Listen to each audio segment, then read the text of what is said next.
साबिका वजीर आला अशोक चौहान को आदर्श केस में बॉम्बे हाई कोर्ट से राहत मिलने पर कांग्रेस के महिला अघाड़ी की जानिब से पुरजोश खैर मकदम किया गया।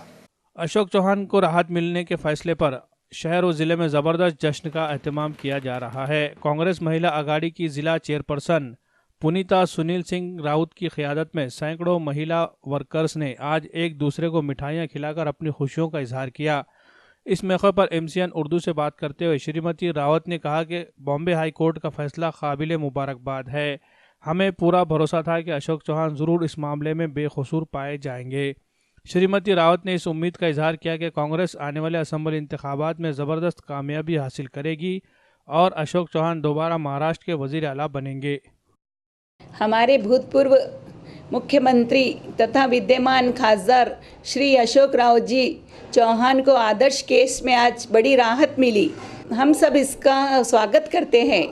हमें आशा है कि चौहान साहब बहुत जल्द ही इस केस से बाइज्जत बरी भी हो जाएंगे। हमें पूर्ण विश्वास है कि कांग्रेस पार्टी आने वाले विधानसभा चुनाव भी पूर्ण बहुमत से जीतेगी और श्री अशोक राव जी चौहान महाराष्ट्र के अगले मुख्यमंत्री बनेंगे। आज हमने सभी कांग्रेस के कार्यकर्ता और हमारे जिला अध्यक्ष नागेलीकर के साथ में हम लोग महिला अघाड़ी के सभी लेडीज़ भी आज इसी खुशी के उपलक्ष्य में हमारी सभी महिलाएं कार्यकर्ता इस जश्न में शामिल हुए और अपना हम सभी सब मिलकर साथ में खुशियां मनाएं।